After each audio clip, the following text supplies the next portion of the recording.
Bienvenidos a la Jornada Teológica Santa María la Antigua en su versión número 16 en el marco del 50 aniversario de la publicación de la encíclica Populorum Progressio de Pablo VI. Saludamos a la mesa principal a nuestro vicerrector académico, el profesor Francisco Blanco, y a Monseñor Pablo Varela Cerver, obispo auxiliar de la Arquidiócesis de Panamá y ex rector de esta casa de estudios. Vamos a iniciar con las palabras del profesor Francisco para que nos pueda presentar a Monseñor Varela.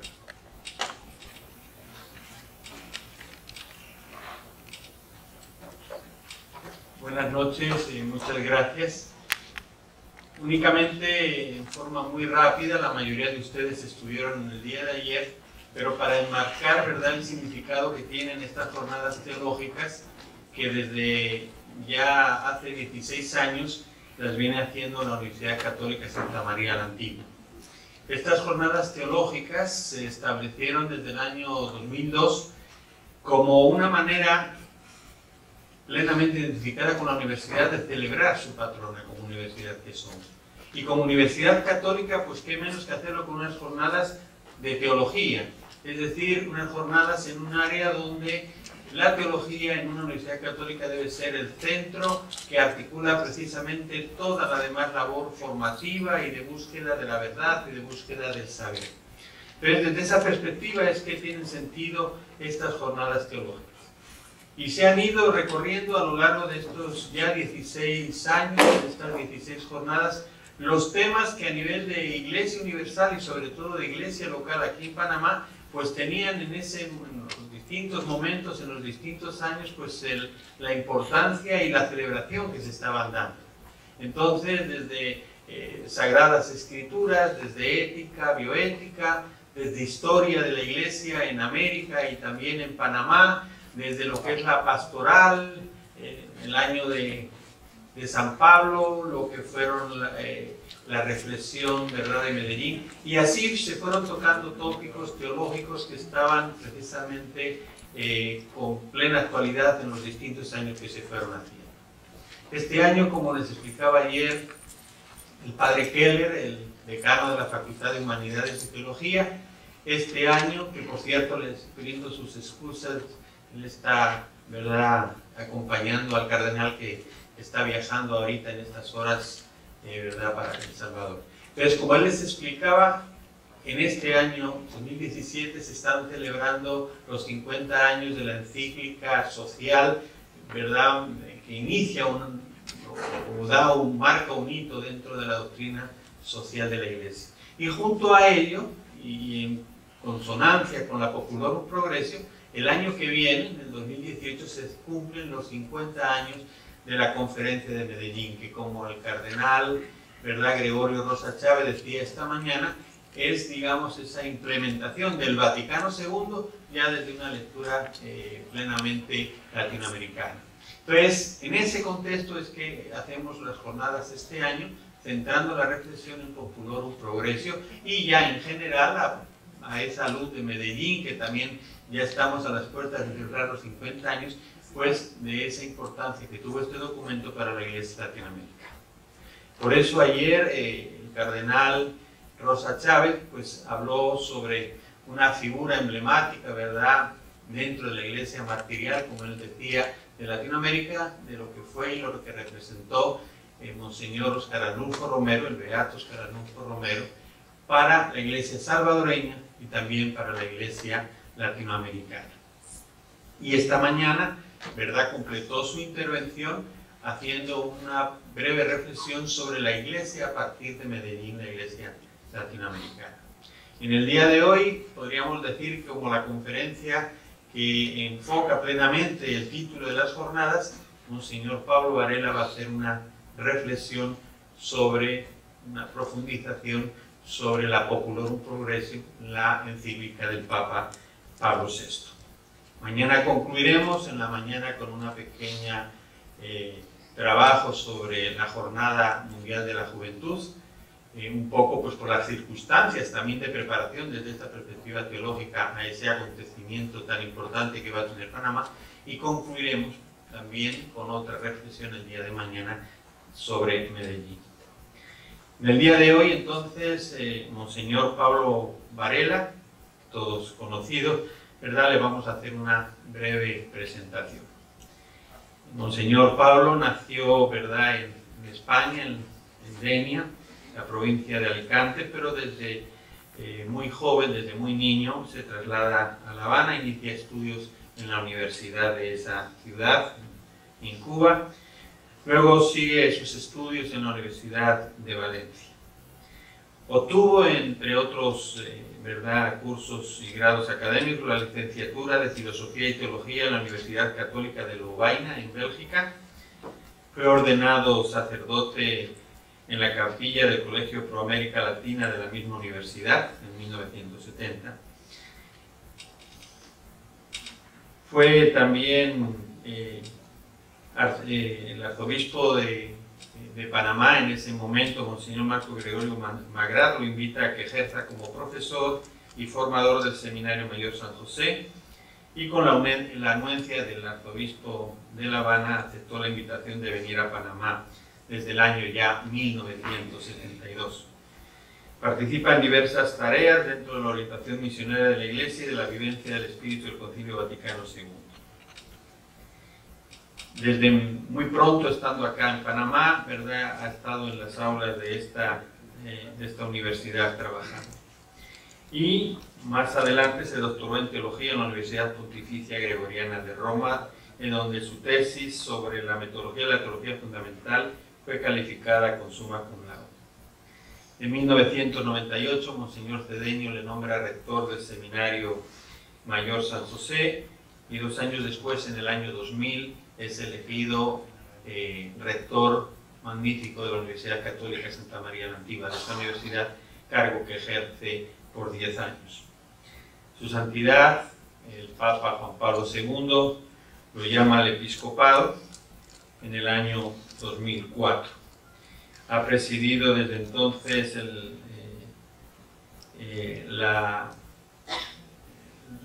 Departamento de Educación, Cultura y también de la Academia de Historia Eclesiástica en la Conferencia Episcopal Panameña.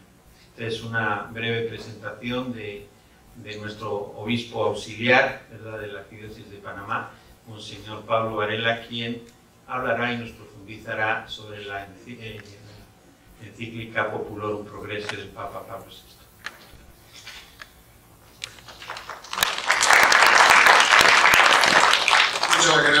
Muchas gracias por la invitación. Como el que avisa no es traidor, dice. Mejor les digo alguna cosa que no corresponde exactamente a lo que dijo el profesor en cuanto a lo que vaya a intentar compartir con ustedes. ¿Cómo es que llegué? Bueno, a la invitación. Me encontré con el padre Miguel Ángel Keller, el decano. Bueno, por cierto, saludos a los señores vicerrectores, a los decanos y a los que son razón de que estemos acá, que son los estudiantes, ¿no? Desde luego. Gracias a todos y por la paciencia que van a tener. Él me dice, bueno, tú podrías dar una conferencia ahí sobre Popular, pero seguro que puede. Así que, a ver, apunta ahí que el 7 de septiembre, pero no me quedó claro la hora. Y yo sí, yo le creo, y entonces apunté. Y no me dijo nada más. Y pasado el tiempo, no es una queja, ¿no? Simplemente por si acaso algo que dijo el profesor. Nunca supe nada más.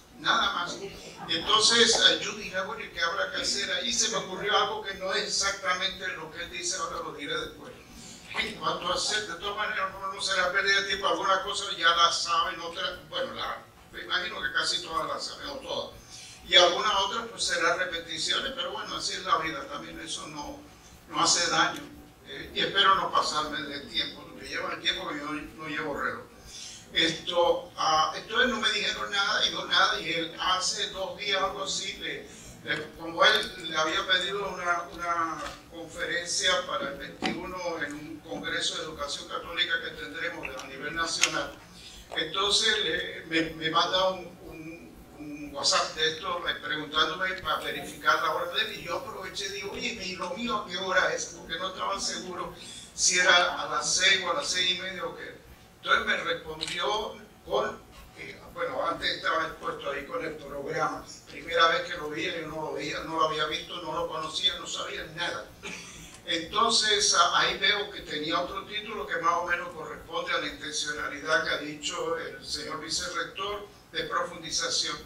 Yo, pues como lo tuve que hacer así, a la buena de Dios, de lo que se me ocurrió, y había que poner algún título, le puse Recepción del Concilio Vaticano II y la encíclica Populorum Progressio en tiempos de Francisco. Probablemente no llegaré a Francisco, no tengan miedo. Pero yo digo sí, sí, bueno, pero eso no es lo que dice el título, no pasa nada. De todas maneras, no importa, vamos allá. No, sí va a haber de Populorum Progressio. Fíjense. ¿Por qué puse recepción? Y ahí hay todo un presupuesto mío. O sea, parte del presupuesto que la Populorum Progressio parte de un proceso. O sea, no es. Nosotros celebramos los 30 años, pero no es arqueología, por decir un poco exageradamente. Es parte de un proceso. Hubo una serie de cosas que facilitaron que ocurriera, que llegó a la Populorum Progressio y al mismo tiempo han continuado. Han continuado porque los problemas han continuado, se han hecho globales, lo que algunos llaman la globalización negativa, etcétera, etcétera. Entonces, la palabra recepción, para los que no estén acostumbrados, porque es un término, digamos, técnico en teología, a receptio, en latín, bueno, recepción es el proceso mediante el cual, les leo como lo decía el padre Congar en un artículo del año 77, del año 72, mejor.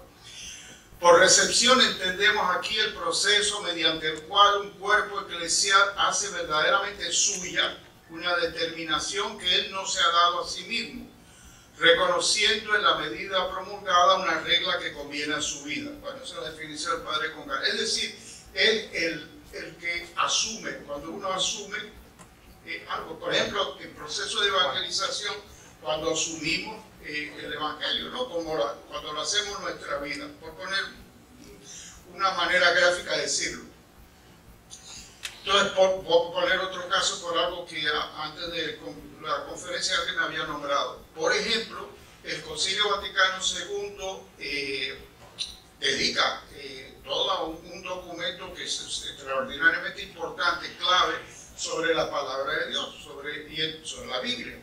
Entonces, por ejemplo, eso no quiere decir que nosotros, la recepción del Vaticano II es que nosotros repetimos lo que dice la carta, no, sino que eso está bien, pero que la carta provoca, o el documento, la Constitución Apostólica provoca que entonces toda pastoral tiene que ser una pastoral bíblica. Es decir, que en toda pastoral la Biblia tiene que estar.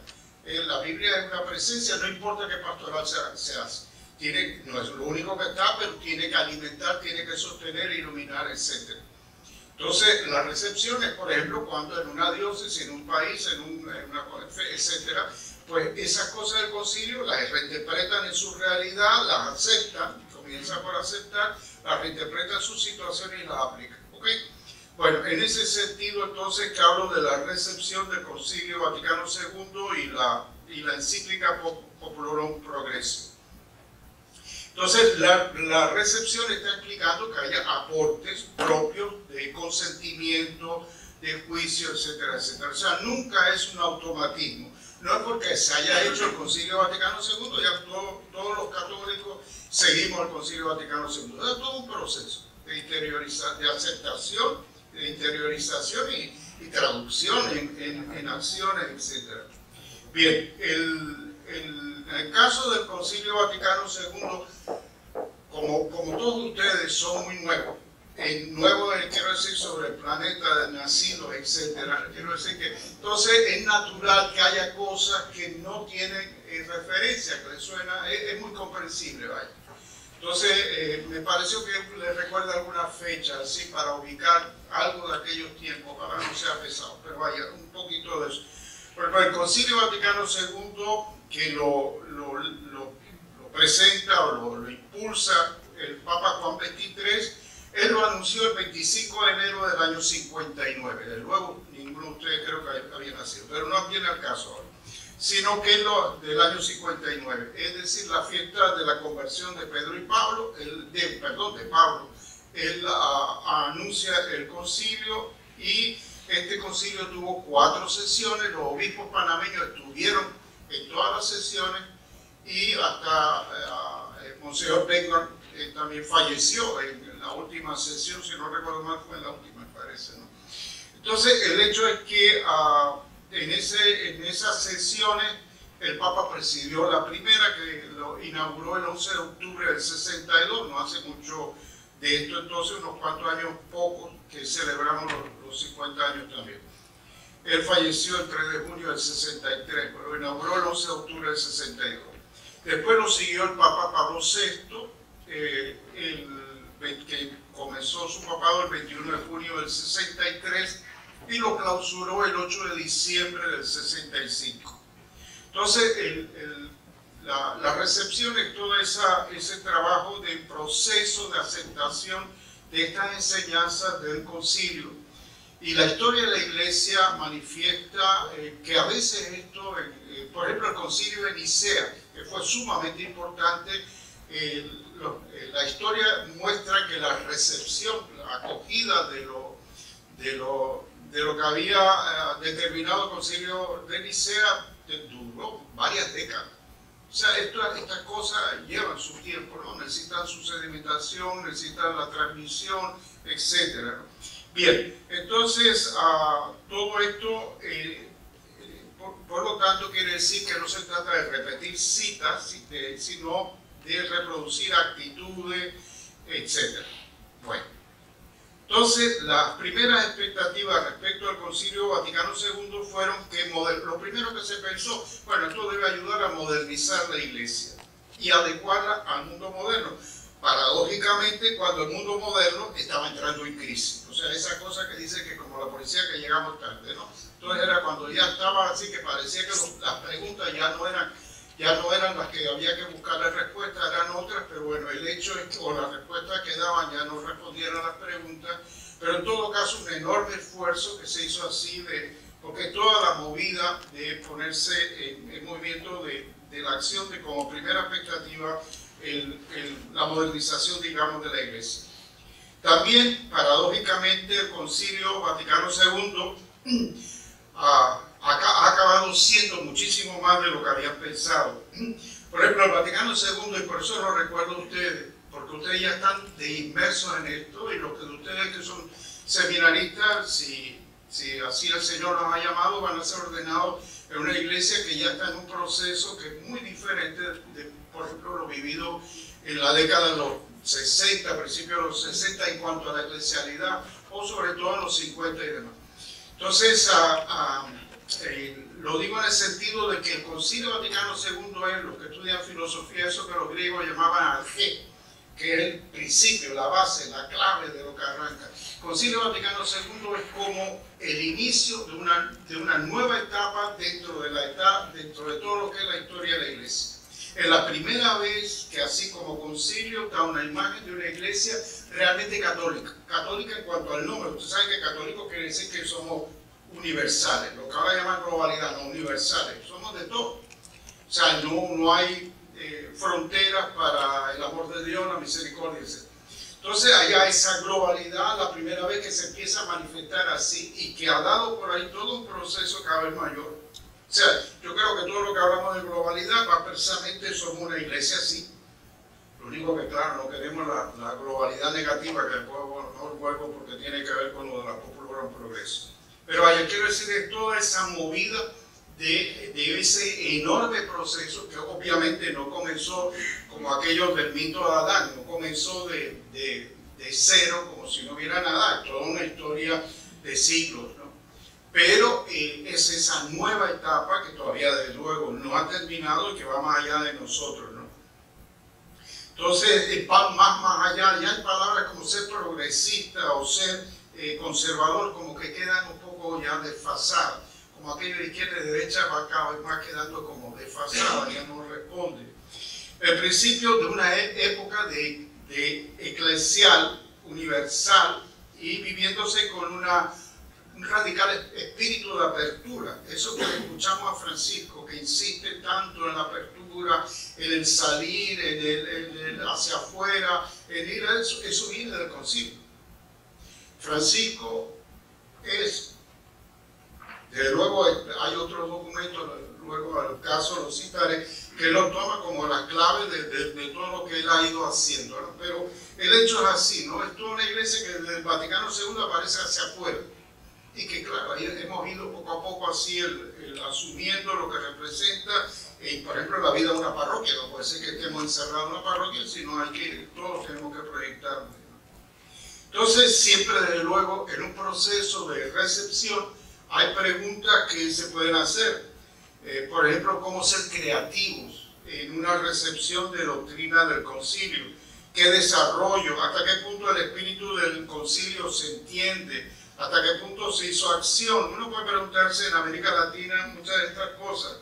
¿Hasta qué punto hay cambio de estructura? Porque si no hay cambio de estructura, uno necesita estructura. Claro que sí. Con todas las implicaciones que tiene en todos los campos, derecho en todo. Pero en eclesial igualmente, entonces debe requerir, si hay un cambio, lo que llaman conversión pastoral aparecida, es eso, el planteamiento de la estructura. ¿Qué estructura favorece más para que seamos una iglesia que sale, en fin, etcétera, etcétera? Entonces, en ese sentido, yo qué sé, por ejemplo, en ética, el Concilio Vaticano II favoreció un desplazamiento de una ética personal a una ética más social, acentuó más la dimensión social en el mundo de la ética, ¿no? Por poner un tipo de ejemplo.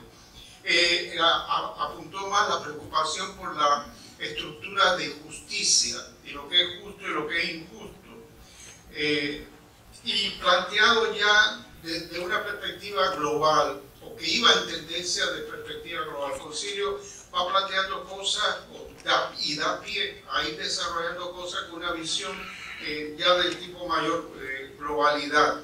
Igual la opción preferencial por los pobres está allí ahora el departamento el Consejo de Pastoral Social va a hacer una jornada sobre los pobres, la pobreza, ahora en octubre me parece. Bueno, esto ya arranca desde el Concilio Vaticano II también, los pobres como centro de ética social, el protagonismo de los pobres en la acción.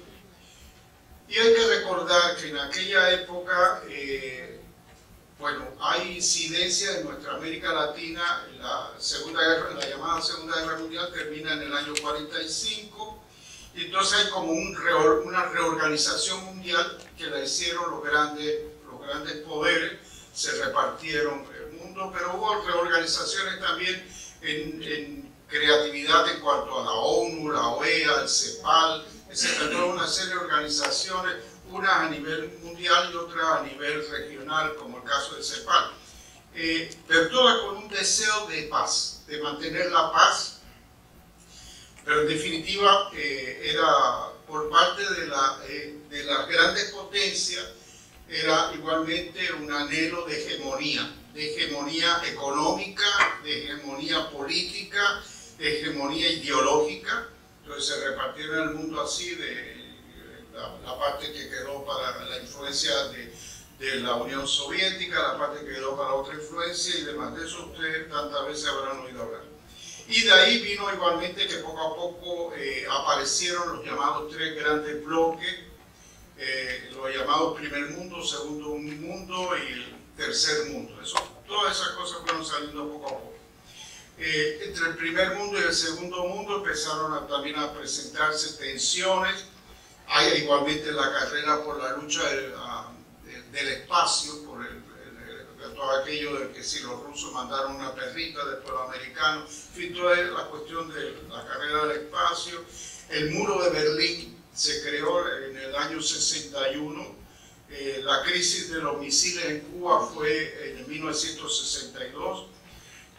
Hay el deshielo, se fue produciendo el deshielo a partir de la muerte de Stalin, pero de todas maneras muchos problemas del estilo que lo acabo de decir antes, y de esfuerzo por otra parte de coexistencia pacífica, pero había coexistencia pacífica, pero había también lo que llamaba Guerra Fría.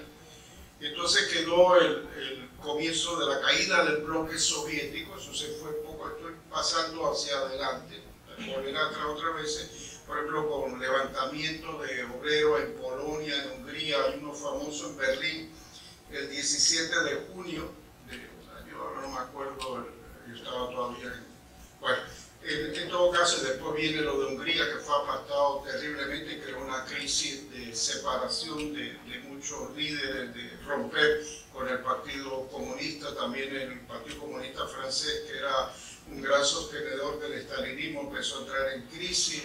Hay todo y hay igualmente unas grandes movidas económicas por la reconstrucción de lo que había destruido la guerra. Hay intereses en esfuerzos de integración económica. Galbraith tenía un libro que se hizo famoso, por lo menos para mi generación en ese tiempo, se hizo famoso, The Affluent Society, o sea, el problema de la sociedad de bienestar, el estado de bienestar. Eso es de 1961, 1958. En el 61 él habla de la era de la opulencia. O sea, ustedes ven ahí, hay unas cosas y otras cosas. En la Iglesia europea hay la recepción del tema de la evolución. Había gente que le costaba eso de cómo integrar la evolución en su fe, la teoría de la evolución, o hipótesis, como llaman otros, en fin. En todo caso, la cuestión de la evolución, y allí la publicación de las obras de Teilhard de Chardin ayudó mucho a pensar, a repensar y a integrar aquello. Yo recuerdo, hubo un tiempo que las obras de Teilhard de Chardin no se podían leer en los seminarios. En el que me tocó entrar, no sé si porque éramos más universitarios o lo que fuera, sí, allí se leía, pero quiero decir que había sitios que no, todos esos problemas a veces de procesos de aceptación. En una sociedad llamada rica, resulta que aparecen problemas que no corresponden y hay otros problemas como empieza a surgir una teología espiritual basada en la pobreza, en la humildad. Empieza también la sensibilidad de ayuda a los pueblos, a las iglesias pobres del hemisferio sur, por ejemplo a Beniel, con todas las colaboraciones en América Latina.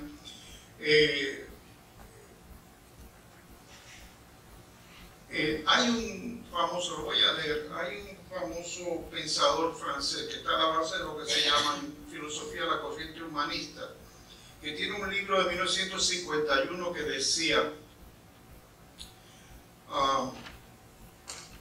el cristianismo no está amenazado de herejía. Eso era el año 51 en Francia.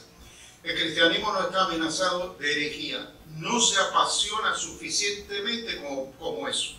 O sea, como que si estuviera más apasionado, mejor habría herejía, pero no hay ni eso. Y sigue diciendo, está amenazado de una especie de apostasía silenciosa hecha por la indiferencia del entorno y por su propia distracción. Tales signos no engañan, la muerte se acerca. No la muerte del cristianismo, sino la muerte de la cristiandad occidental, feudal y burguesa. Una cristiandad nueva nacerá mañana o pasado mañana, desde nuevas capas sociales y nuevos ámbitos extraeuropeos. Y es preciso que no la confundamos con el cadáver de la otra. Una obra federal cristiana, eso está traducido al castellano, del 51, Emmanuel Mounier. Bien, es lo que él decía, él sentía eso de que estamos en un proceso de cambio, un cambio tremendo, y claro, hay quejas, pero nos falta como aliento. Todo lo que hoy oímos en estos tiempos, vuelvo a lo de Francisco, con la cuestión de todo lo que él tiene de movida, de proyectarse, de hacer, de las periferias y darle con eso, hay toda una corriente que algunos iban llevando, empujando y que queda allá y que ha ido a lo largo de los tiempos dando sus frutos. En América Latina pues está el estado de pobreza, el subdesarrollo, cómo dejar de ser pobre en un mundo pobre. Entonces hay unas propuestas que le llamaban desarrollistas. En el año 61 Kennedy, el presidente Kennedy anuncia su plan de alianza para el progreso. Hacia mediados de la década del 60, la crisis del desarrollismo, irrupción de las teorías de la dependencia, Cardoso, Faleto, el desarrollo y dependencia en América Latina. Entonces, aspectos políticos en el sur, todo lo que es la parte sur del mapa, digamos. hay el proceso de descolonización de los pueblos afroasiáticos, hay la conferencia de Bandung, allá en Indonesia, que dio para todo lo que era la cuestión de los no alineados y demás. Hay la condenación del colonialismo en el 55, en el 54 la guerra de Argelia para su liberación hasta el 62, lucha para la independencia. Ya Pío XII, en un mensaje de Navidad, es decir, la década de los 50, en un mensaje, entonces era un mensaje radiofónico, la posibilidad, Pío XII se manifiesta netamente que hay que apoyar los movimientos independentistas, que realmente tienen una relación, las aspiraciones independentistas, claro, allá adentro con todas las implicaciones éticas a la hora de hacerlo, pero está así. En América Latina pues empieza todo ese mundo de, por un lado, liberalismo, capitalismo, por el otro lado, socialismo, marxismo. Hay, bueno, Fidel Castro, en el año 63 él anuncia la tesis de la lucha armada a partir de un foco guerrillero.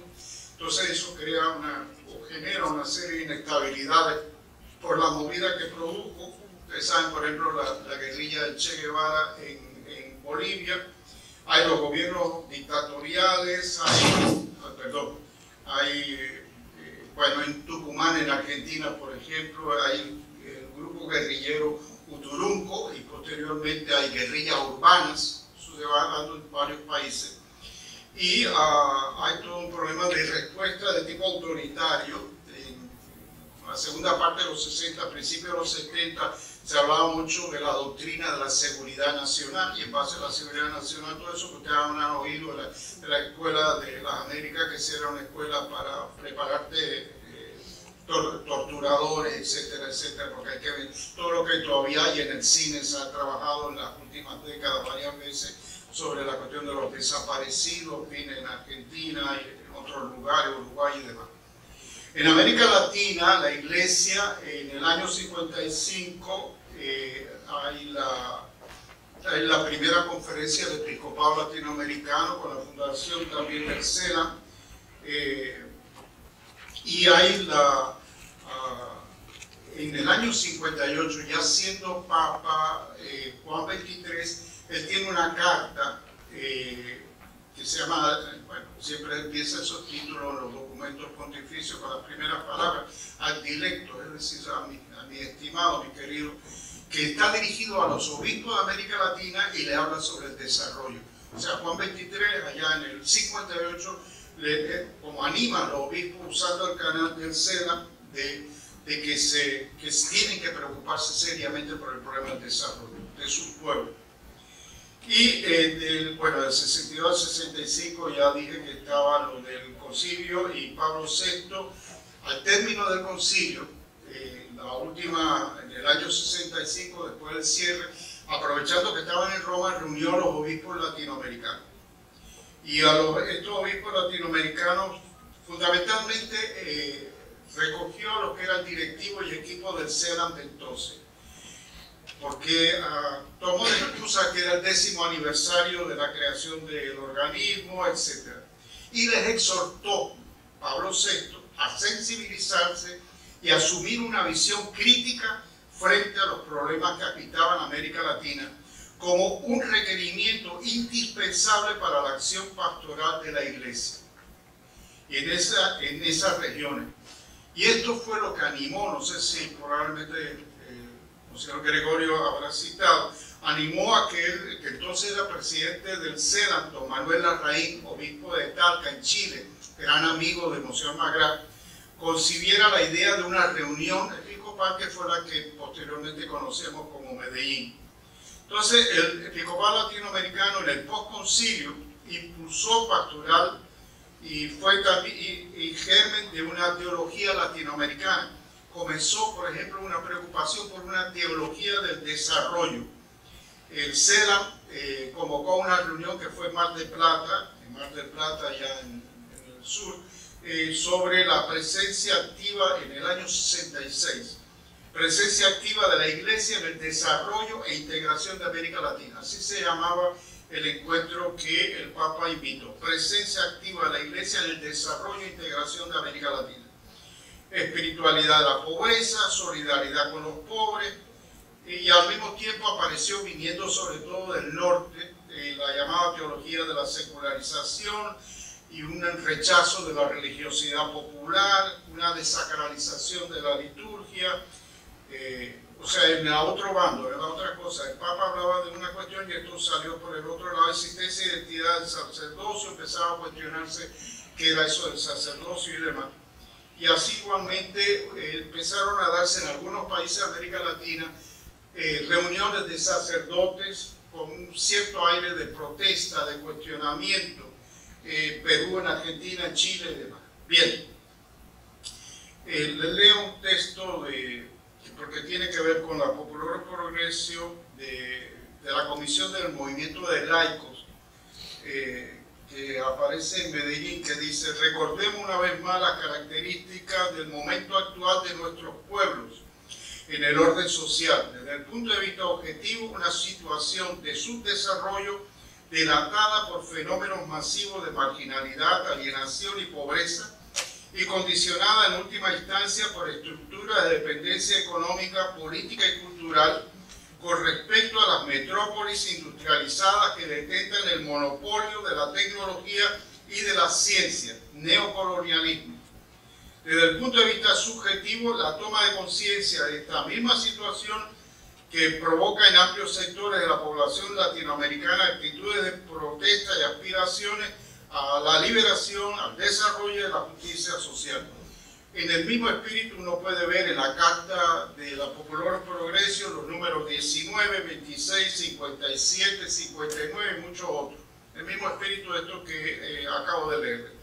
La Comisión de Justicia también en Medellín expresó, habló con los términos de neocolonialismo, hablaba por ejemplo de colonialismo interno cuando era América Latina y neocolonialismo externo cuando hablaba de hacia afuera. Les cito, a lo mejor lo hizo Gregorio, o sea, Monseñor Rosa, esta mañana o ayer en la noche, pero les cito unas palabras de Monseñor Gregorio Rosa. En 1992 tuvimos porque también participé, en la Pontificia Universidad Católica de Santiago de Chile, tuvimos el primer Congreso Latinoamericano de Doctrina Social de la Iglesia. Y Monseñor Gregorio Rosa hizo una ponencia en ella sobre la violencia en América Latina y la búsqueda de la paz. Y decía Monseñor Gregorio, el discurso inaugural de Pablo VI y su profética encíclica Populorum Progressio marcaron profundamente los trabajos de la Segunda Conferencia General, es decir, de Medellín.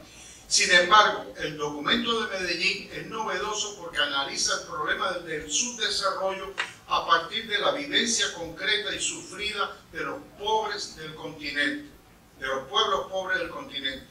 En Medellín, al asumir el método ver, juzgar, actuar, los obispos descubren un hecho irrefutable, la miseria, que es más que pobreza, de luego, así como su causa más profunda, el pecado, y su consecuencia, la injusticia estructural o violencia institucionalizada.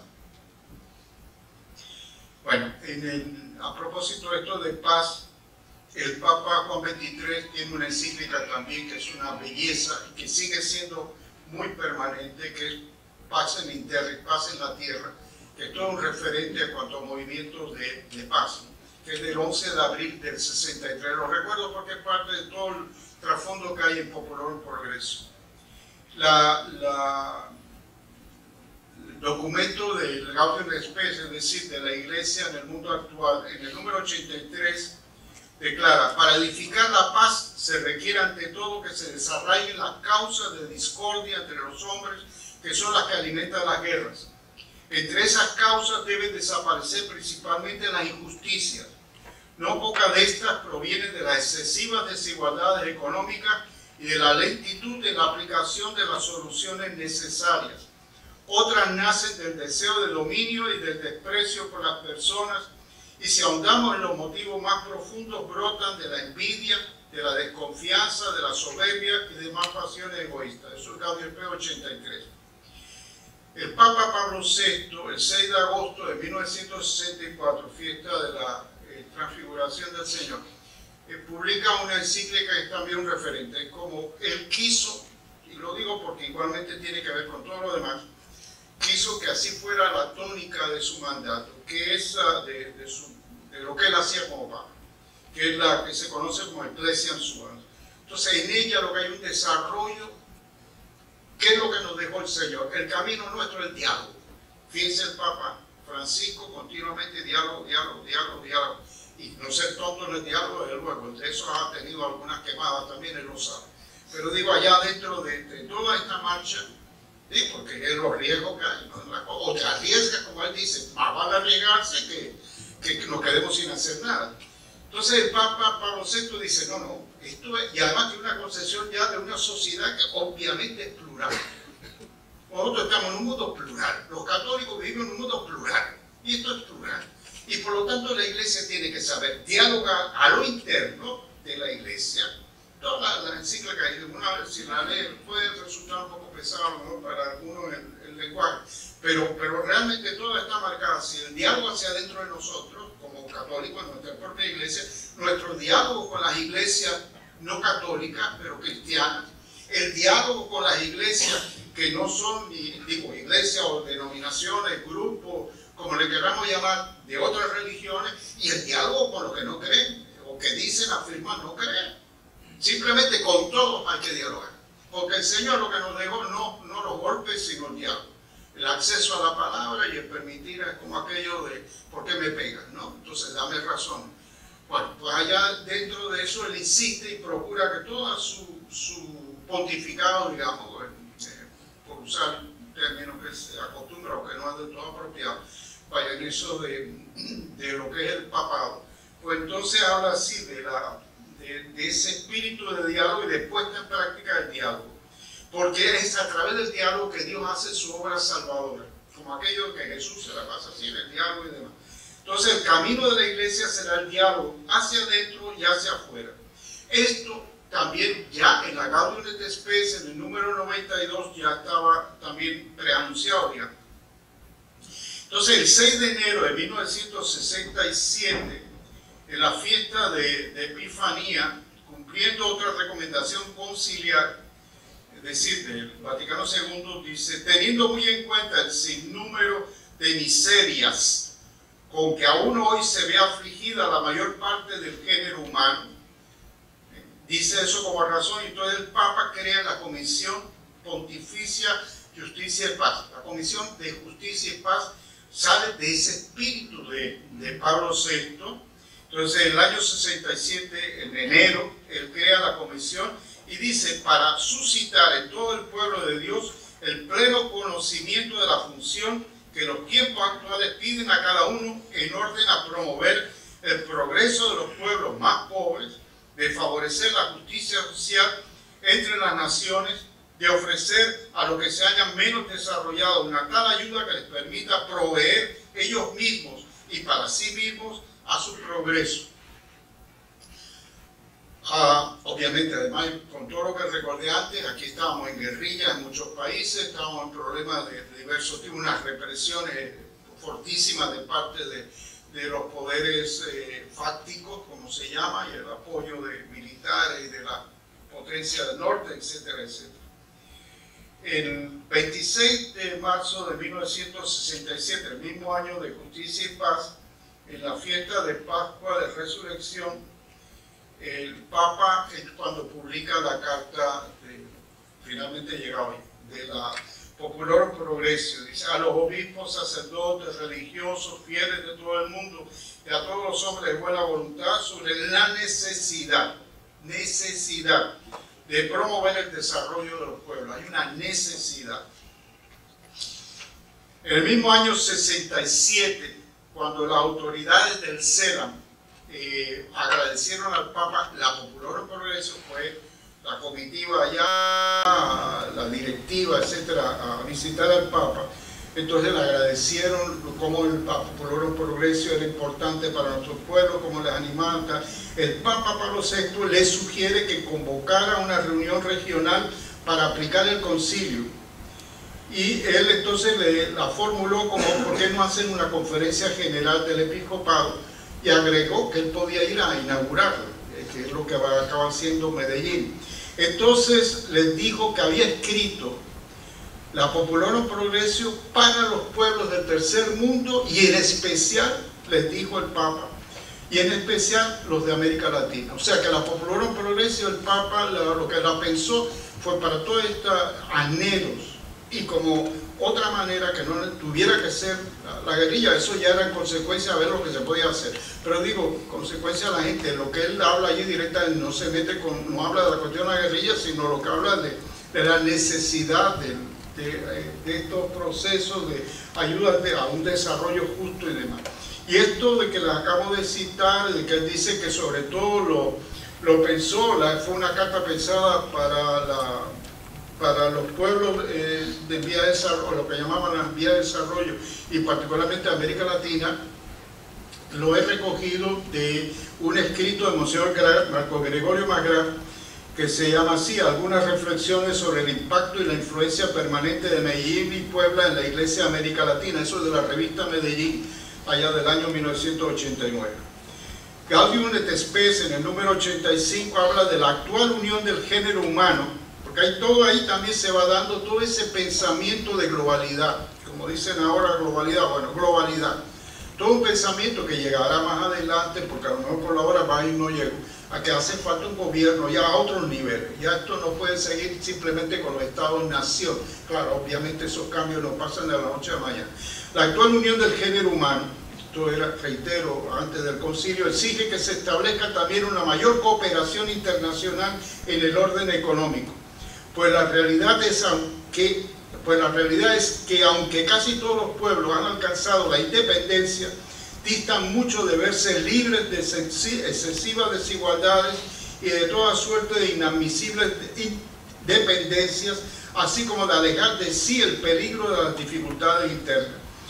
Y en la Populorum Progressio, en el número 6, habla de verse libres de la miseria, hallar con más seguridad la propia subsistencia, la salud, una ocupación estable, participar todavía más en las responsabilidades, fuera de toda opresión y al abrigo de situaciones que ofenden su dignidad de hombres, ser más instruidos, en una palabra, hacer, conocer y tener más para ser más. Tal es la aspiración de los hombres de hoy, mientras que un gran número de ellos se ven condenados a vivir en condiciones que hacen ilusorio este legítimo deseo. Por otra parte, los pueblos llegados recientemente al legítimo deseo, o sea, dice, están las aspiraciones, pero se ven condenados a no poder alcanzar. Y por otra parte, los pueblos llegados recientemente a la independencia nacional sienten la necesidad de añadir a esa libertad política un crecimiento autónomo y digno, social y no menos que económico, a fin de asegurar a sus ciudadanos su pleno desarrollo humano y ocupar el puesto que les corresponde en el concierto de las naciones. Ok, no digo que sea una consecuencia de esto, no quiero estar sumando cosas que no es, pero lo recuerdo porque hoy estamos en aniversario de la firma de los tratados. Al fin y al cabo, todo eso que lo hemos dicho, como la recuperación de nuestra soberanía nacional, lo que tanto se vio de las posibilidades, y más después en el 99, de las posibilidades para todo eso, enfocarlo al desarrollo del país, etcétera, y que un desarrollo fuera de Punta Boриca, Cabo Tiburón, y no solamente de la franja canalera, etcétera, etcétera, etcétera. Todas esas cosas también, un poco de un bullicio de movidas que hay. ¿Cómo ando? Estoy pasado ya. Todavía, bueno, vamos bien. No, hay una cosa que sí, porque se mantiene a lo largo de todos los documentos del pensamiento social de la Iglesia, que como la Populorum Progressio define, y lo define en el número 14, lo que se debe entender por desarrollo. ¿Qué es lo que entiende por desarrollo? Y dice, el desarrollo no se reduce al simple crecimiento económico. Para ser auténtico debe ser integral. Es decir, promover a todos los hombres, bueno, las mujeres ya saben, todo va dentro, promover a todos los hombres y a todo el hombre. Es decir, si quiere desarrollo, esto no es solo economía, esto tiene que ser todos los seres humanos, y no solamente todos en cuanto a nosotros en comunidad global, sino cada persona, a todo ser humano. Nosotros, y entonces el Papa recoge un clásico, digamos, de aquella época, del pensamiento económico desde un punto de vista social de inspiración cristiana, que es un dominico, el padre Lebret y el equipo de laicos que trabajaban allá en París sobre problemas de este estilo, y en un libro que se llama así, Dinámica Concreta del Desarrollo, publicado en el 61. Entonces el Papa lo recoge, ¿no? Lo que cuenta para nosotros, no, lo que él toma con el desarrollo, perdón. Sí, es lo que lo pone, porque lo pueden ver ustedes en la Popular Progreso. Nosotros no aceptamos, lo toman de estos economistas, nosotros no aceptamos la separación de la economía de lo humano, el desarrollo de la civilización en que está inscrito. O sea, no se puede separar la economía de la civilización, diríamos, de la cultura y de donde cada ser humano está inscrito. Cada grupo de hombres, lo que cuenta para nosotros es el hombre, cada agrupación de hombres hasta la humanidad entera. Y después sigue diciendo el Papa, en la Popular Progreso 34, el hombre, y en Laudato Si, por cierto, de Francisco, igualmente el número 127, el hombre no es verdaderamente hombre más que en la medida en que, dueño de sus acciones y juez de la importancia de estas, se hace el mismo autor de su progreso. O sea, yo tengo que ser sujeto de mi historia, sujeto de nuestra historia. Nosotros como panameños y panameños, un mundo global, debemos ser sujetos de nuestra historia, por decirlo en situación nuestra.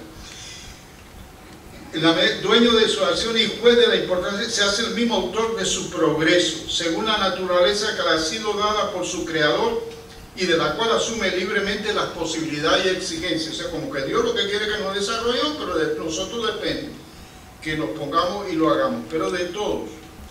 Entonces este llamamiento de 1967 se dirigió a los católicos, sí. El de Popular Progreso. ¿Se dirigió a la jerarquía? Sí.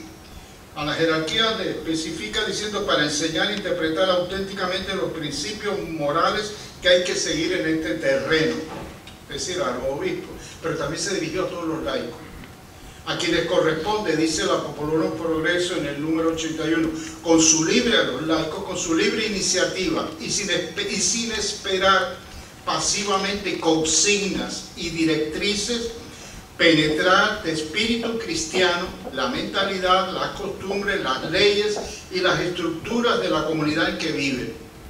Eso lo tiene que hacer, no te va a hacer falta que el obispo lo diga. Es consecuencia de tu misma fe. Y sigue en el número 83. Pero además, a todos los cristianos, a todos los creyentes y a todo hombre de buena voluntad, la carta es para todos y para todas, porque el desarrollo no depende de los católicos, depende de todos y de la sociedad en que estemos en toda su pluralidad. Conscientes, dice el Papa, conscientes de que el camino de la paz pasa por el desarrollo. Sí, porque a base de bombazos no vamos a resolver las cosas, ni en aquella época las resolvieron, sino toda la tragedia vivida en Centroamérica y en tantos otros lugares. Delegados en las instituciones internacionales, hombres de Estado, publicistas, educadores, todos, cada uno en vuestro sitio. Ustedes son los constructores de un mundo nuevo. O sea, hay una aspiración, hay que hacer un mundo nuevo. Entonces, todo tiene que estar implicado. Todo esto de la ONU y las demás cosas, eso también lo digo cuando visitó la ONU. O sea, todo ese ánimo, esta es una movida que debe ser a nivel global, por usar la palabra de hoy, global. Eso no es de uno, es de todos. O sea, hay una llamada general a todos a ponerse así. Hay que hacer que este planeta, es como Laudato Si, si ustedes quieren, la cosa de la parte que toca Francisco y en tantas otras. Esto es un problema, ya esto no se resuelve porque los panameños lo sabemos. Cada vez menos los políticos tienen, sí, tienen para cierto nivel muchas cosas, pero en realidad muchas cosas no dependen del país, dependen de otros y tantas otras cuestiones. Bueno, el Juan 23 ya, que la carta de Juan 23 de madre y maestra, también todo un referente, esa es del año 61, el 15 de mayo del 61. En el número 73 dice, dado que en nuestra época las economías nacionales evolucionan rápidamente y con un ritmo aún más acentuado después de la Segunda Guerra Mundial, consideramos oportuno llamar la atención de todos sobre un precepto gravísimo de la justicia social, a saber, que el desarrollo económico y el progreso social deben ir juntos y acomodarse mutuamente, de forma que todas las categorías sociales tengan participación adecuada en el aumento de la riqueza de la nación. Entonces esta encíclica habla allí de lo que ahora se habla de relaciones de comercio internacional, etc. Y en Populorum Progressio encontramos la misma idea en los números 56, 57, 59 y 78. Inclusive hablan de lograr una ordenación jurídica interna e internacional que esté inspirada en la justicia social. O sea, hay que lograr una organización jurídica interna e internacional inspirada en la justicia social. Pablo VI, en la encíclica Populorum Progressio, planteó las cosas con visión. En el número 54 dice: este diálogo entre quienes aportan los medios y quienes se benefician de ellos permitirá medir las aportaciones no solo de acuerdo con la generosidad y las disponibilidades de los unos, sino también en función de las necesidades reales y de las posibilidades de empleo de los otros. Entonces los países en vía de desarrollo no correrán en adelante el riesgo de estar abrumados de deudas. El problema de la deuda internacional. Ustedes saben, el servicio de la deuda, y que en países nuestros no hace tanto, incluyendo nosotros, pero algunos más todavía, con los graves problemas por el peso enorme del dinero que, bueno, que lo dan muy fácil a la hora de ver. No es lo mismo que lo de la Suprime, pero no está tampoco tan separado. Pero digo, las tasas cuya entonces los países de desarrollo no correrán en adelante el riesgo de estar abrumados de deuda, cuya satisfacción absorbe la mayor parte de sus beneficios.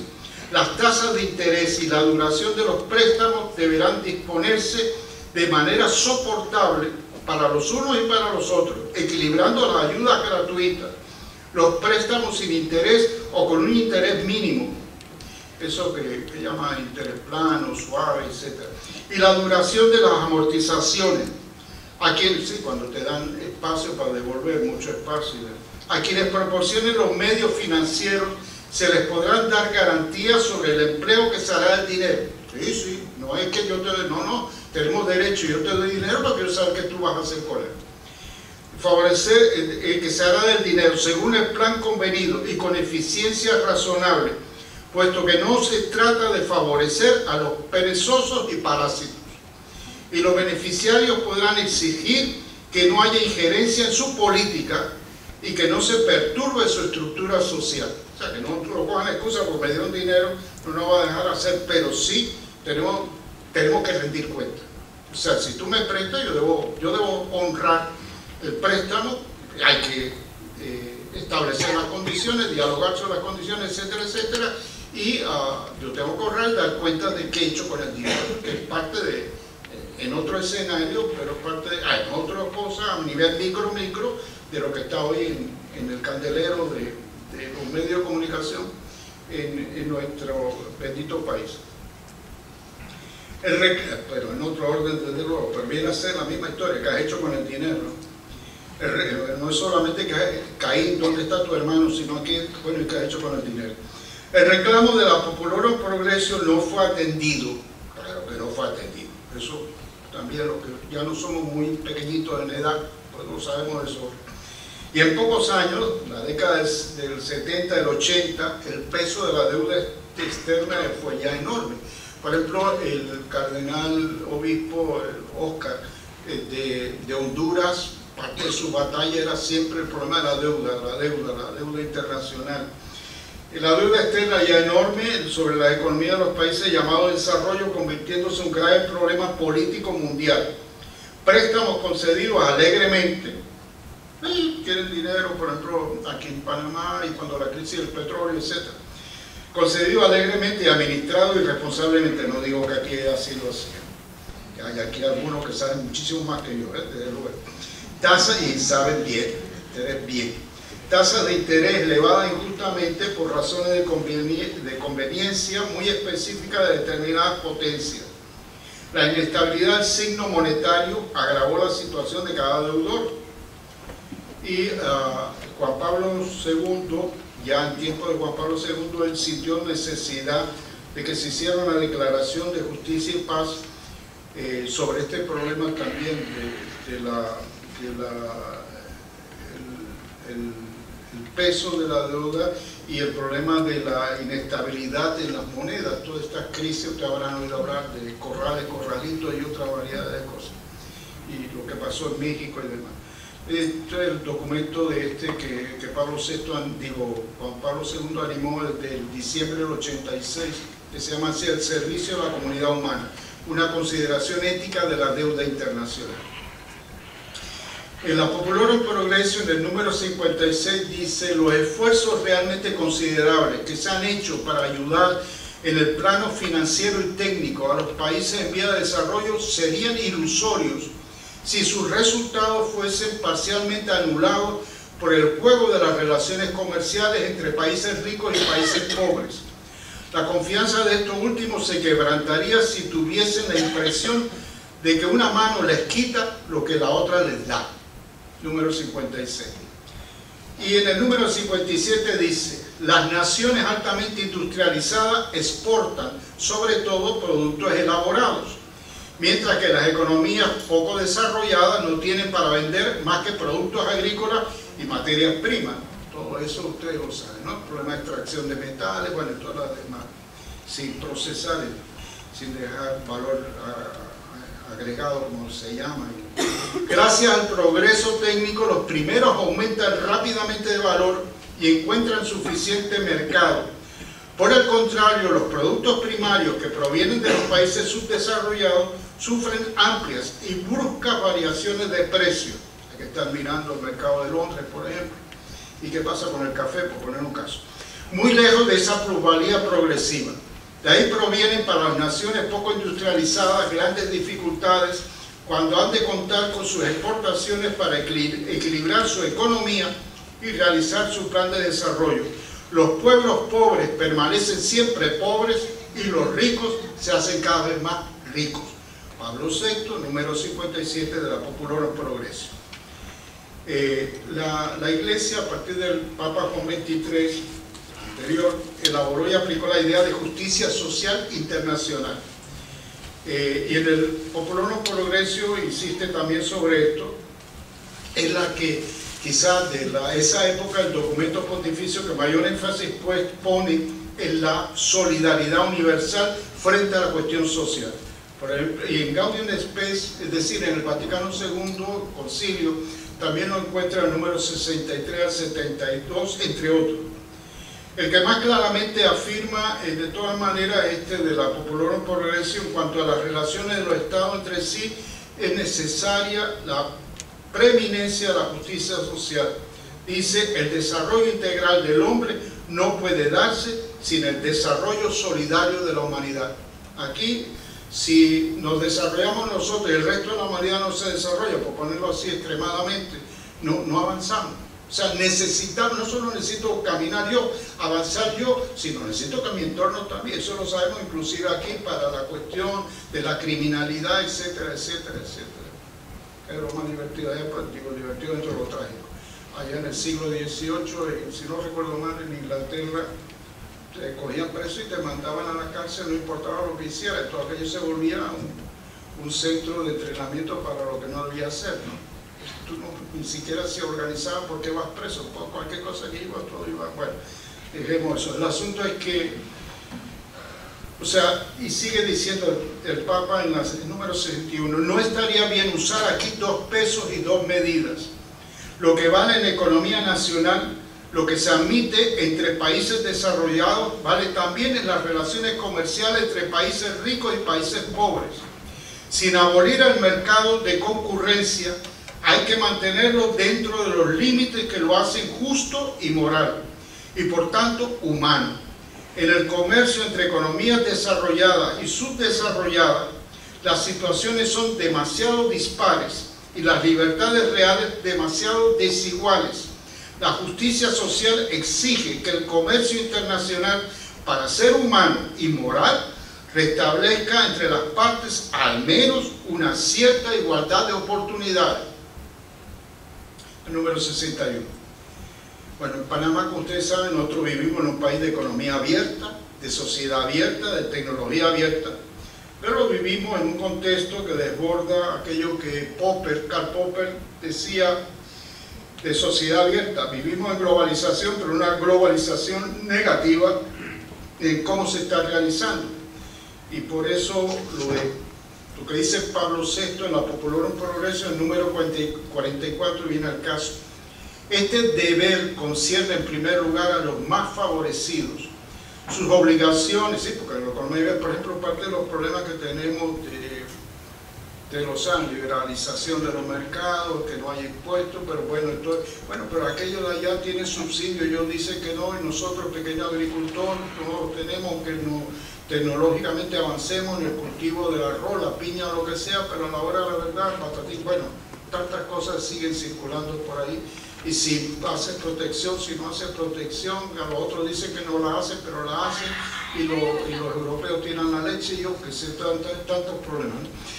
Sus obligaciones tienen sus raíces en la fraternidad, cuando habla del deber que concierne a los más favorecidos. Sus obligaciones tienen sus raíces en la fraternidad humana y sobrenatural, y se presentan bajo un triple aspecto: deber de solidaridad en la ayuda que las naciones ricas deben aportar a los países en vía de desarrollo, deber de justicia social enderezando las relaciones comerciales defectuosas entre los pueblos fuertes y débiles, deber de caridad universal por la promoción de un mundo más humano para todos, en donde todos tengan que dar y recibir, sin que el progreso de los unos sea un obstáculo para el desarrollo de los otros.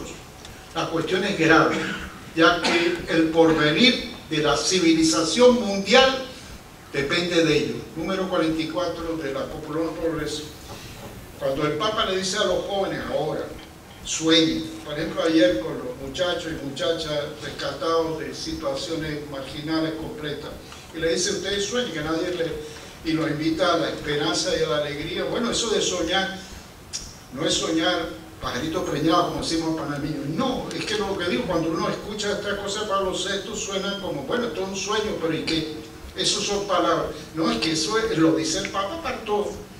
Nosotros en la fe, que no nos hemos dado cuenta, tenemos una responsabilidad. Obviamente, los que tienen más y más posición social en cuanto a política, economía, etcétera, mayor responsabilidad. Sí, sí. Ánimo, no se preocupe si echan un sueñito, eso es parte de la vida. La encíclica influyó grandemente en la visión de los episcopados latinoamericanos, porque de verdad que influyó, sobre el papel de la Iglesia en el desarrollo en América Latina. Y por eso la segunda conferencia general del episcopado latinoamericano, pero también hay una asamblea ordinaria del SENA sobre desarrollo e integración latinoamericana, que fue en Buga, Colombia, del 12 al 18 de febrero del 67. Hay un primer encuentro latinoamericano de universidades católicas sobre la misión de una universidad católica en América Latina, fruto de esta cuestión de la Populorum Progressio. Eso también fue, bueno, esta fue en Melgar, la de la Universidad Católica fue en Melgar, en Colombia también, del 20 al 27 de abril del 68. También primer encuentro latinoamericano en territorios de misión sobre la pastoral misionera, Itaupán, Salvador, Brasil, del 12 al 19 de marzo del 68, complementario de la reunión que en el 66 había habido en Mar del Plata, con el tema pastoral social de la Iglesia. esa también fue en Medellín, también sobre catequesis. Hay el llamado movimiento de sacerdotes del tercer mundo, que fue movido por un grupo de sacerdotes que se adhirieron al mensaje de los 18 obispos del tercer mundo, que fue un escrito elaborado por obispos a cargo de diócesis en Asia, África y América Latina, en que se comprometían con la encíclica Populorum Progressio.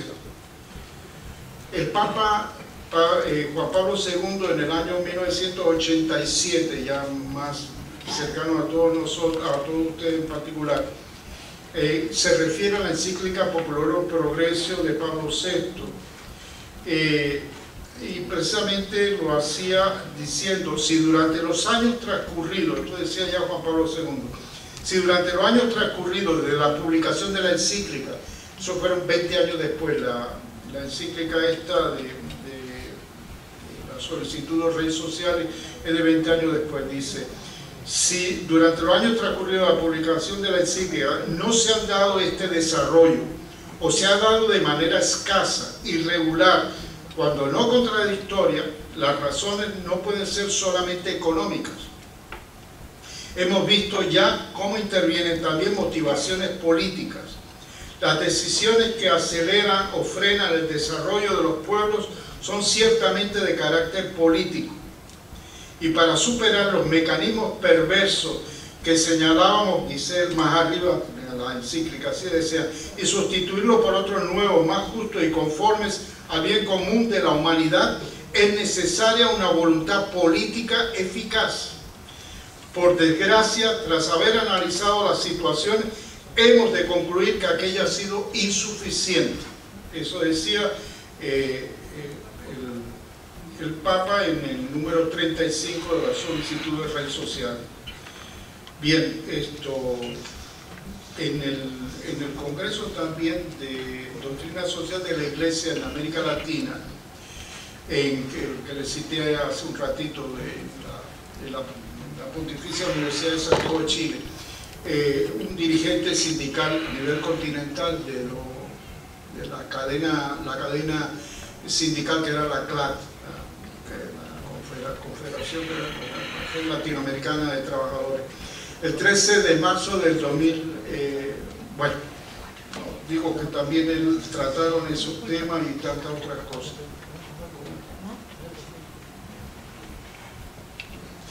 Bueno, simplemente, tal como está y como ustedes están tranquilitos, Dios gracias. Entonces yo voy por lo menos a decir alguna cosa de Francisco, porque es la misma movida, alguna cosa, pero en referencia. Como ustedes ya saben, porque a Dios gracias, además es bien repetido. El 13 de marzo del año 2013, el 13 de marzo, ustedes vean que el número 13 no necesariamente es Papa. Fue elegido Papa el cardenal Jorge María Bergoglio Sivori, en italiano es Sivori. Es el primer Papa no europeo desde el año 741. En el año 741 hubo el Papa Gregorio III, que era de Siria, era sirio. Eso que a alguna gente le asusta de Siria. Bueno, era sirio, año 741, el primero desde entonces. Fue el primer Papa de lengua española desde 1506. El español Alejandro VI, no siempre de feliz memoria, 1506. El otro Papa anterior a Bergoglio, que fue de lengua española. El primero que pertenece a una orden religiosa desde 1846. Gregorio XVI era camaldulense, que es una variante parecido a los benedictinos, pero en el sentido de contemplativo, pero es otra rama y con ciertas particularidades que no vienen ahora al caso. O sea que eso ya nos está diciendo que hay un nuevo escenario, es alguien que es otra historia, y otra historia con él dentro de la historia. Son historias que, como ustedes, son historias de otras de historia. Cuando murió, suponiendo que alguien ha fallecido su papá, el día que murió su papá terminó la historia de su papá. Se puede hacer historia sobre lo que hizo su papá, pero ya no va a ser más historia en cuanto a él actuar. Pero los otros, los que seguimos, pues lo hacemos, ¿no? Hasta que nos toque y así vamos. Y cada generación tendrá que dar cuenta, porque la libertad de cada cual, si no, no sería moral. Pero bueno, y ahora vuelvo a esto.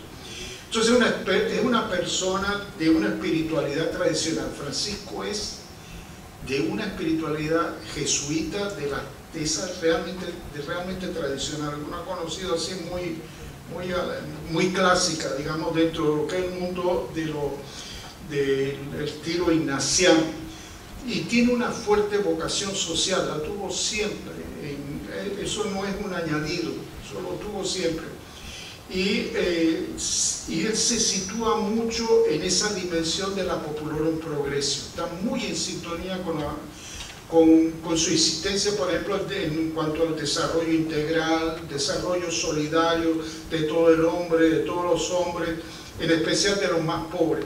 Ustedes se ven en Evangelii Gaudium, el número, eso de la alegría del Evangelio, que Francisco dice que él con Evangelii Gaudium lo que hizo fue eso, para él hay dos documentos fundamentales, o sea, todo el Vaticano II y después el documento de Pablo VI, que aquí en la Iglesia panameña lo trabajó mucho, el de Evangelii Nuntiandi, no me salía el anuncio del Evangelio, eso de Pablo, él dice, eso es el que mejor recoge el espíritu del concilio, nos decía en una conversación Francisco. Y entonces dice, yo en Evangelii Gaudium lo que he hecho eso en esa línea, he puesto en lo que, pues entonces allí ustedes lo pueden ver. Y al mismo tiempo es un admirador del Papa Pablo VI y se inspira mucho en sus reflexiones sobre la conciencia, sobre la renovación, el diálogo de la Iglesia, por ejemplo, del espíritu, como le decía hace un ratito, de la Iglesia Suam, eso del espíritu de Pablo VI, que nos muestra el diálogo. Como aquí en mi época de rector, al principio decía que esto decía, en tanto que universidad tiene que tal y tal, y en tanto que católica tal y tal, pero todo eso hay que hacerlo con qué estilo, el estilo nuestro que es el diálogo, ¿no? Eso tenía por ahí PowerPoint que les ponían los profesores en aquella época. Digo que entonces hay esa idea de para él su documento programático, digo yo todo lo que voy a hacer, lo que he hecho es la línea Evangelii Gaudium, ese es su documento programático. Y entonces es una insistencia en llamar a un pensamiento en diálogo, opta por razonamientos abiertos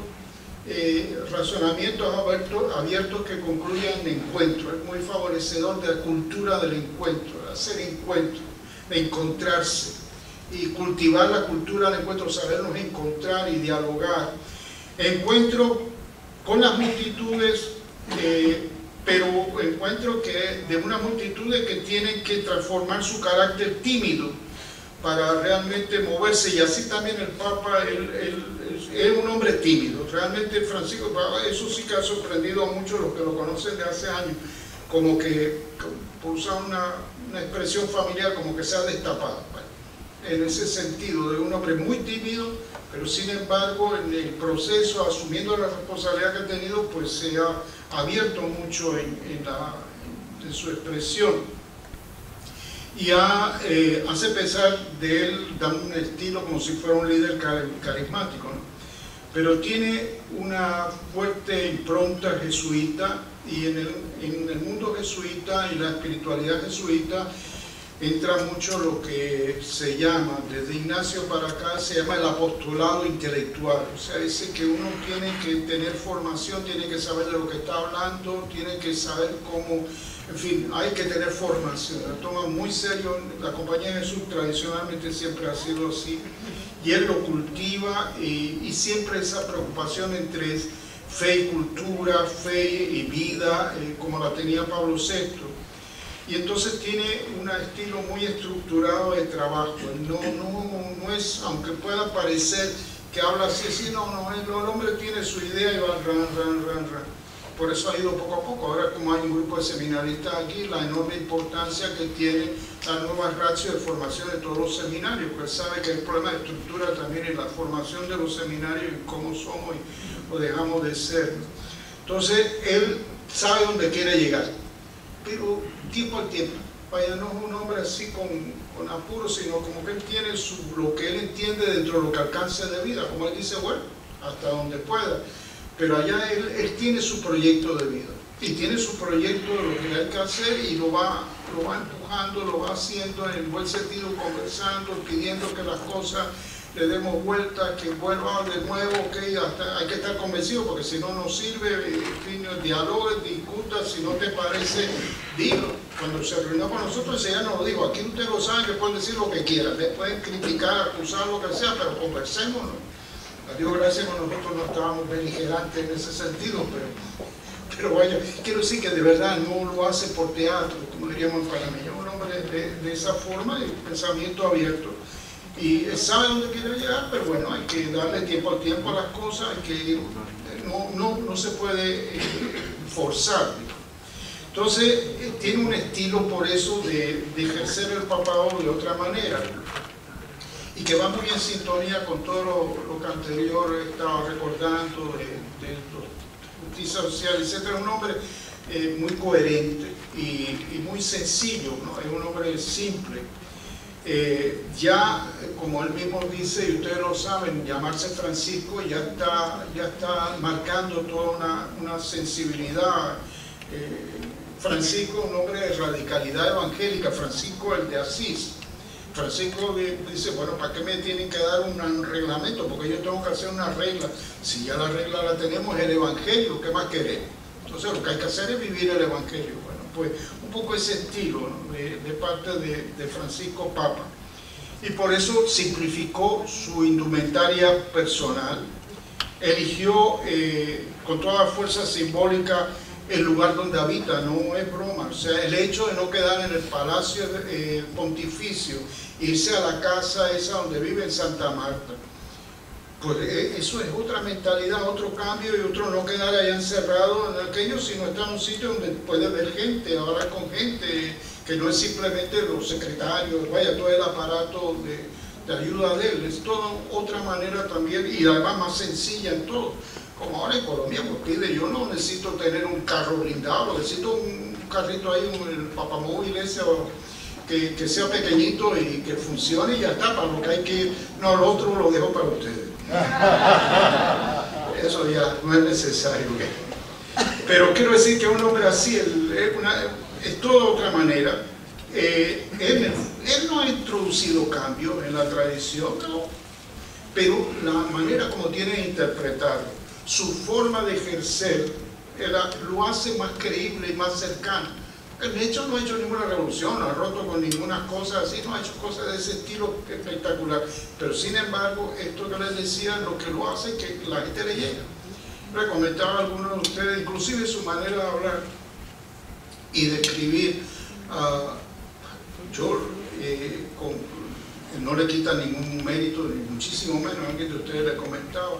Estos días, por pura casualidad, me encontré y me interesó leerlo una de estas cosas del Papa, cuando hay esas reuniones generales que da un mensaje, dice algunas cosas. Este era de Benedicto XVI en la época de diciembre. Y yo me leía aquello, a mí no me hace problema, porque a mí me recordaba como cuando yo iba a clase de teología. O sea, Benedicto era muy profesor. Pero yo después me quedé pensando, caramba, pues esto mismo dicho por Francisco, ¿cómo suena diferente? Es lo mismo, pero ¿cómo suena diferente? Pero eso, el problema del lenguaje, cómo tú hablas y cómo las personas, por eso la gente como que en general entiende, como lo entiende, pues tienen sintonía, responden, y con el otro pues hay admiración, claro que sí, el hombre era muy riguroso, muy bueno, o sea, no le quita ningún mérito a Benedicto. Otro estilo, otra forma, bueno, todo eso también influye. Entonces, además, él quiso destacar que él es obispo de Roma. Es decir, aquí el problema es que no se le olvide, porque yo soy papa, pues soy obispo de Roma.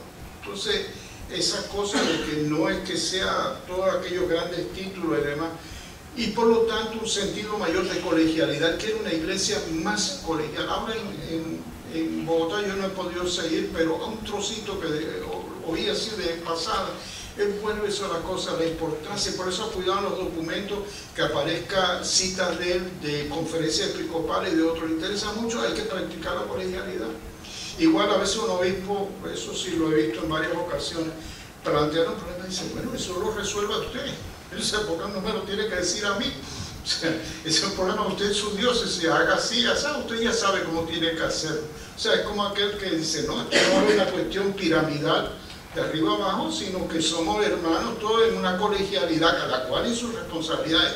Él es papa, eso no se lo quita a nadie, lo tiene clarísimo, lo que representa eso.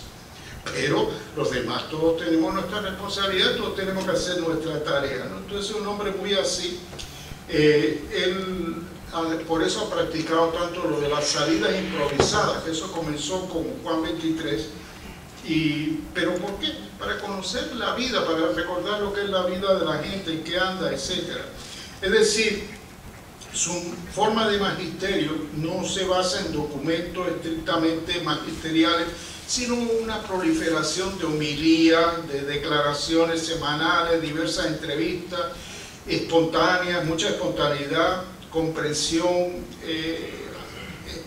tantas maneras de esto, ¿no? Y la insistencia, y quiero terminar porque si no ya es demasiado injusto, ¿verdad que sí debo terminar? ¿Sí? Bueno, es que me asombro porque realmente me tiene que llamar la atención, me asombra de mí. Debo tener un espíritu de culpabilidad dentro de mí. Entonces, sí, algo así. Llama la atención también la manera de ver la estructura de la iglesia, ¿no? Él concibe la iglesia en simplicidad y colegialidad. Y por eso ha desmantelado muchas cosas que había en Roma, las ha desmantelado. Ha hecho un desmantelamiento así discreto de todo eso que podríamos llamar como especie de corte, ¿no? Y ha transformado también, o está transformando discretamente, no se nota, pero sí es la curia vaticana, para que sea más un instrumento de servicio, ¿no? Y que esté más en armonía con el espíritu de esa coordinación, como nos decía ahora cuando la visita que hicimos allá los obispos panameños, decía los mismos cardenales de los distintos servicios nos decían, antes aquí ustedes venían y venían asustados, o sea, todos los obispos iban a Roma asustados, como ustedes cuando van a los exámenes, ¿no? Ahí todos asustaditos. Ahora los asustados de cerca, no nos dieron varios cardenales, los asustados somos nosotros.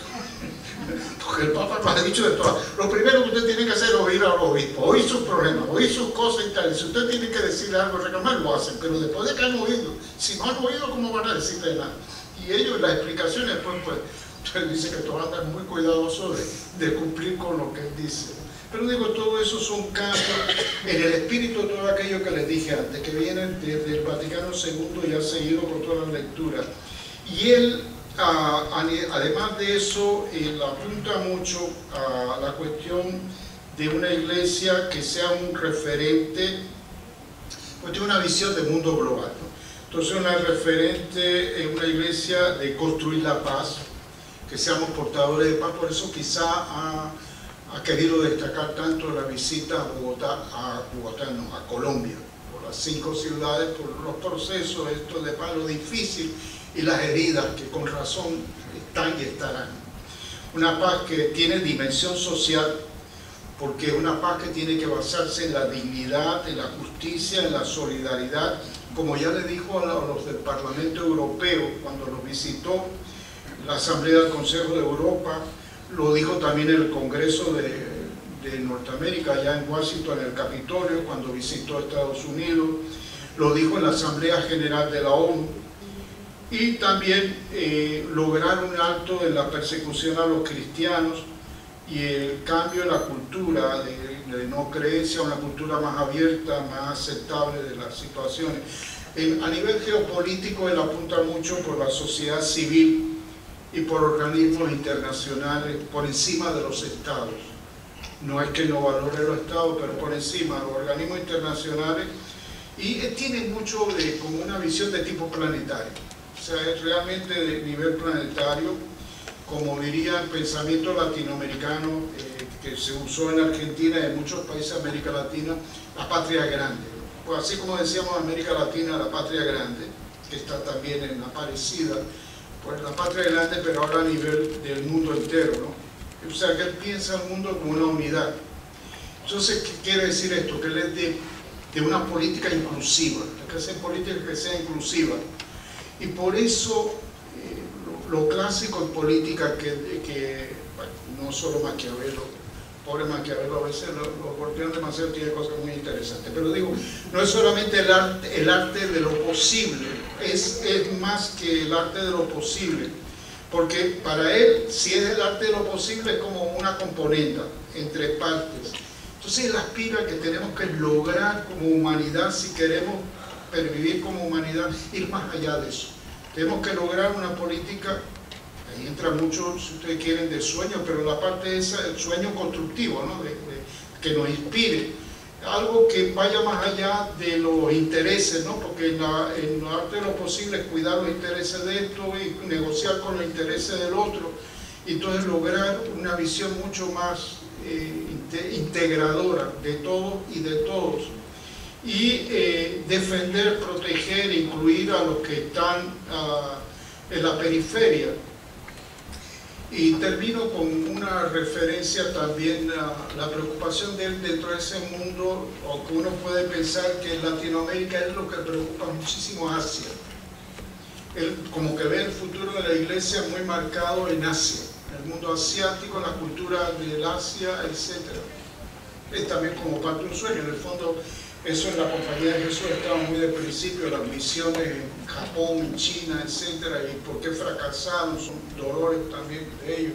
Pero vaya, un hombre en esa visión, pero lo quise poner porque es esto que vivimos hoy en día, otra manera de decirlo, de otras situaciones, otras cosas, pero ustedes lo encuentran en la Populorum Progressio, lo encuentran en Pablo VI, en otros documentos, lo encuentran en el Papa Juan XXIII, lo encuentran en el Vaticano II, o sea, es toda una movida que lo que ha ido cada vez más cogiendo y agarrando y ampliando, ajustando según situaciones, pero sigue siendo como mucho una asignatura pendiente para nosotros, como iglesia, del compromiso la opción en cuanto a los pobres, que no es excluyente, en fin, todo ese tipo de cosas. Bueno, yo creo que ya